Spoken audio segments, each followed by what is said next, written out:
इतिहास ही बहुत सारे काबिल, होशियार और ताकतवर वजीरों, सिपह सालारों और सिपाहियों से भरा पड़ा है।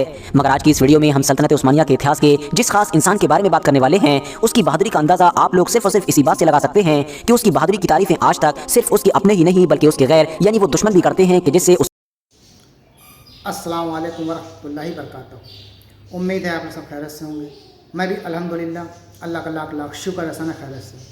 और इंशाल्लाह जिस वीडियो दे रहे RH नेटवर्क चैनल का नाम है, इनके चैनल का लिंक डिस्क्रिप्शन बॉक्स में दे दूँगा। आप लोग चैनल सब्सक्राइब करिएगा और मेरी वीडियो को एंड तक देखिएगा। आज की वीडियो बड़ी इंपॉर्टेंट है, बहुत बेहतरीन वीडियो है। इसलिए सल्तनत उस्मानिया हम सब जानते हैं, एयरतुल गाजी के बेटे उस्मान गाजी ने इस सल्तनत की बुनियाद रखी।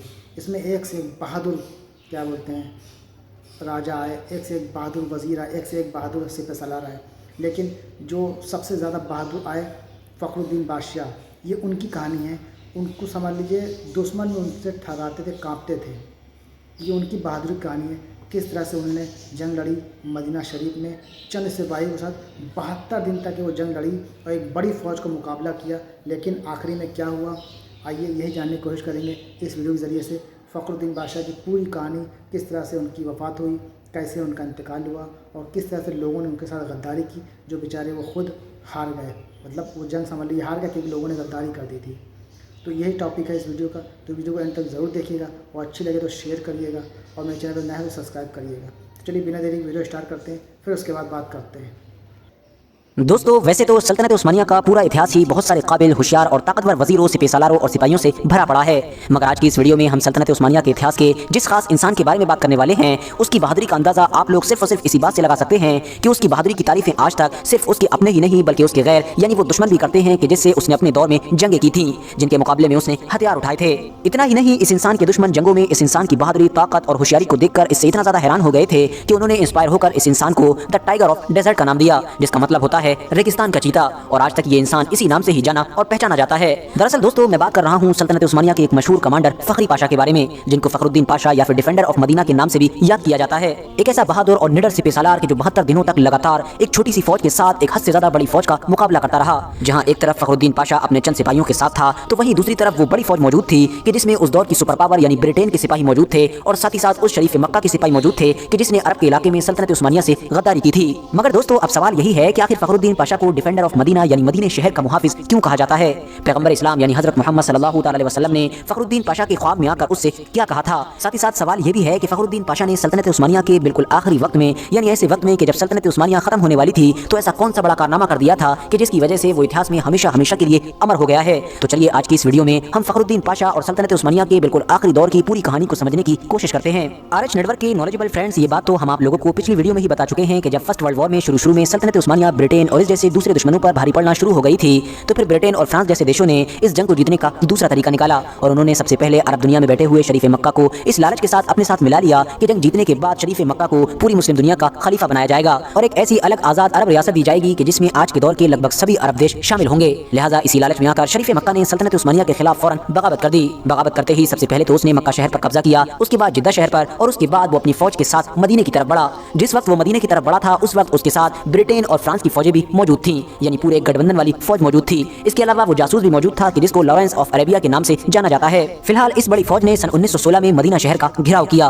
उनको ये महसूस हो रहा था कि अलग थलग पड़ा ये शहर बहुत जल्द ही सरेंडर कर देगा और अब हम मदीना शहर पर बहुत जल्द ही काबिज हो जाएंगे। मगर जैसा वो सोच रहे थे ऐसा बिल्कुल भी हो न सका, क्योंकि मदीना शहर की हिफाजत की जिम्मेदारी सल्तनत उस्मानिया की तरफ से फखरुद्दीन पाशा नाम के एक ऐसे कमांडर को दी गई थी कि जो न सिर्फ निडर और बहादुर था बल्कि साथ ही साथ साहिब ईमान भी था। मदीने के लोकल लोग भी उसके नेचर की वजह से यानी उसके अच्छे बर्ताव की वजह से उसको बहुत ज्यादा पसंद किया करते थे। 1916 में शुरू होने वाला मदीना शहर का ये घेराव के जो शरीफ मक्का और उसके साथियों की उम्मीदों के मुताबिक अगले कुछ दिनों में ही खत्म हो जाना चाहिए था, अगले कुछ महीनों बल्कि सालों तक चलता रहा और खिंचते खिंचते फखरुद्दीन पाशा की बहादुरी की वजह से 1919 तक जा पहुंचा। मगर परेशानी की बात यह थी कि अरबों की गद्दारी की वजह से अब दूसरी तरफ खुद सल्तनत उस्मानिया कमजोर पड़ चुकी थी और धीरे धीरे हर मैदान में हारती जा रही थी। नतीजा ये हुआ था कि ब्रिटेन और उसके इस जंग में जो साथी थे वो एक एक करके सल्तनत उस्मानिया के बहुत सारे इलाकों पर कब्जा करते जा रहे थे। इस जंग में आखिरी वक्त पर जब सल्तनत उस्मानिया की तरफ से लड़ने वाले बल्गारिया और जर्मन जैसे देशों ने अपने दुश्मनों के सामने हथियार डाले, तो मजबूरी में फिर सल्तनत उस्मानिया को भी सरेंडर करना पड़ा। बस सल्तनत उस्मानिया का फर्स्ट वर्ल्ड वॉर में सरेंडर करना था। शरीफ मक्का और उसकी उस फौज की खुशी की कोई लिमिट ना रही कि जो पिछले कई महीनों से मदीना शहर पर कब्जा करना चाह रही थी, मगर फखरुद्दीन पाशा की वजह से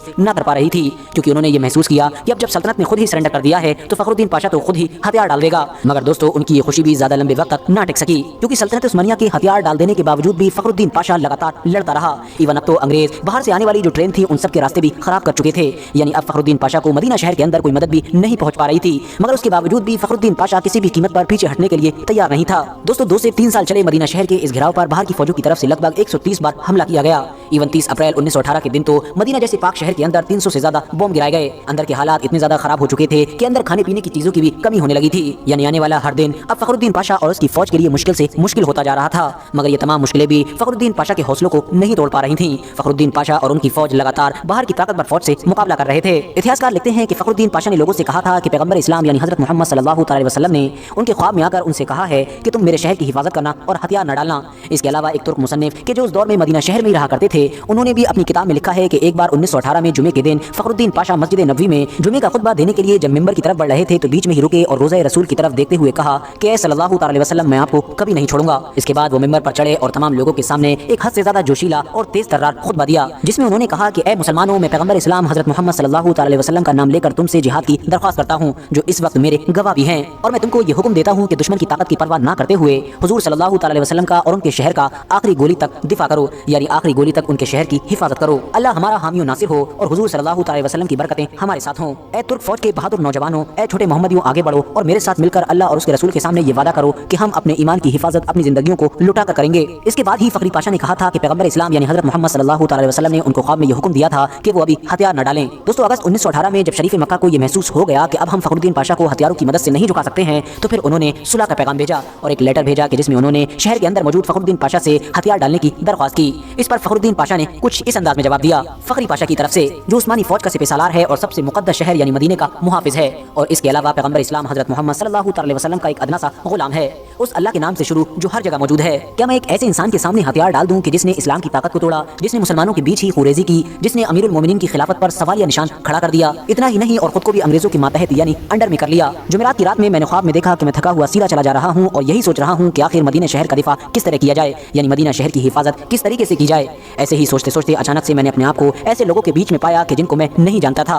वो सारे लोग काम कर रहे थे और तभी उनमें से एक बुजुर्ग इंसान को देखा जो कोई और नहीं बल्कि आखिरी पैगंबर यानी हजरत मोहम्मद सल्लल्लाहु ताला अलैहि वसल्लम थे। उन्होंने अपना हाथ मेरी पीठ पर रखा और तहफ्फुज़ का एहसास दिलाने वाले अंदाज में कहा, मेरे साथ चलो। मैं उनके साथ अभी 2-3 कदम ही चल सका था कि अचानक से नींद से जाग गया। जागते ही फौरन मैं नबी अलैहिस्सलाम की कब्र यानी रोजे की तरफ भागा और वहां पहुंचकर मैंने अल्लाह के शुक्र में सजदा अदा किया। इसीलिए अब मैं पैगंबर इस्लाम हजरत मोहम्मद सल्लल्लाहु अलैहि वसल्लम की पनाह में हूं और वही मेरे सुप्रीम कमांडर हैं। अब मैं मदीना शहर की इमारतों, सड़कों और इसकी सरहदों यानी इसकी बॉर्डर्स की हिफाजत के लिए दिलो जान से लगा हुआ हूं। इसीलिए अब मुझको इस तरह की बेकार पेशकशों से यानी इस तरह के बेकार ऑफर से तंग न करो। दोस्तों, ये फखरुद्दीन पाशा का वो जवाब था कि जो उन्होंने शरीफ मक्का के उस खत के जवाब में लिखा था कि जिस खत में शरीफ मक्का की तरफ से फखरुद्दीन पाशा से सुलह की पेशकश की गई थी और उनको तरह तरह के ऑफर दिए गए थे। अब क्योंकि दोस्तों ये बात तो मैं आप लोगों को पहले ही बता चुका हूं कि सल्तनत उस्मानिया फर्स्ट वर्ल्ड वॉर में हथियार डाल चुकी थी, मगर हथियार डालने के बावजूद भी फखरुद्दीन पाशा अभी भी हथियार डालने के लिए तैयार नहीं थे।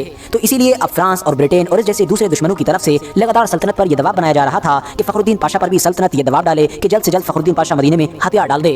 सल्तनत ने बार बार फखरुद्दीन पाशा को ऑर्डर भेजा, मगर फखरुद्दीन पाशा अपनी भी सल्तनत का ऑर्डर मानने के लिए तैयार नहीं थे। नतीजा ये हुआ कि कानूनी तौर पर सल्तनत उस्मानिया ने फखरुद्दीन पाशा को उनके ओहदे से ही हटा दिया। मगर जाहिर है अब ओहदे से हटाने से क्या फायदा होने वाला था, क्योंकि फखरुद्दीन पाशा तो मदीना शहर के अंदर था और उसकी छोटी सी टुकड़ी भी मदीने के ही अंदर थी और शहर के अंदर ना तो कोई आ सकता था और ना ही कोई बाहर जा सकता था। इन तमाम मुश्किलों के बावजूद भी, सल्तनत की मदद न आने के बावजूद भी, अंदर खाने पीने की कमी हो जाने के बावजूद भी फखरुद्दीन पाशा अपनी छोटी टुकड़ी के साथ एक बड़ी फौज का मुकाबला अगले 72 दिनों तक करते रहे। लेकिन दोस्तों, क्या आप लोग जानते हैं कि आखिर में क्या हुआ? फखरुद्दीन पाशा से मदीना शहर छीनने में उसके दुश्मन कैसे कामयाब हुए? तो मैं आप लोगों को बता दूं कि दरअसल फखरुद्दीन पाशा के साथ उनकी फौज के ही चंद सिपाहियों ने गद्दारी कर दी थी। वो दूसरी साइड से मिल गए थे और उन्होंने चुपके से फखरुद्दीन पाशा को ही कैदी बनाकर फखरुद्दीन पाशा के दुश्मनों के हवाले कर दिया था। और इस तरह से इवेंचुअली 2 फरवरी 1919 के दिन शरीफ मक्का और उसकी वो ताकतवर फौज मदीना शहर में दाखिल हुई और अगले 12 दिनों तक लगातार मदीना जैसे पवित्र यानी पाक शहर में लूटपाट की गई। 4000 के करीब मदीना के ऐसे घर के जिसमें फखरुद्दीन पाशा ने एहतियातन ताले लगवा दिए थे, उन सबको भी बुरी तरह से लूट लिया गया। दूसरी तरफ फखरुद्दीन पाशा को कैदी बनाकर माल्टा भेज दिया गया। 2 साल उन्होंने माल्टा मेल्टा कैद में काटे और फिर 1921 में रिहा हुए, जिसके बाद वो फिर से तुर्की की फौज में शामिल हुए और ग्रीस यानी यूनान और फ्रांस की फौज के खिलाफ जंगें की और तुर्की की आज़ादी में एक बड़ा किरदार अदा किया। 22 नवंबर 1948 ये वो दिन था कि जब दिल का दौरा पड़ने की वजह से फखरुद्दीन पाशा जैसे एक अजीम और ताकतवर सिपहसालार ने हमारी इस दुनिया को अलविदा कहा था। फखरुद्दीन पाशा की यह ख्वाहिश थी कि उनकी मौत चाहे जहाँ कहीं भी हो मगर उनको इस्तांबुल शहर में ही दफनाया जाए, लिहाजा उनकी ख्वाहिश के मुताबिक उनकी वफात के बाद उनको इस्तांबुल शहर में ही दफनाया गया था। तो दोस्तों ये था हमारा रिएक्शन जो आपने देखा कि एक बहादुर इंसान की कहानी थी जिनका नाम था फखरुद्दीन पाशा। अपने चंद सिपाहियों के साथ 72 दिन तक एक बड़ी फौज से लड़े, लेकिन अफसोस के बाद उनके अपने ही साथियों ने, अपने ही लोगों ने गद्दारी की और उनको बंदी बना के उनको सौंप दिया, जिसकी वजह से उनको सज़ा भी हुई।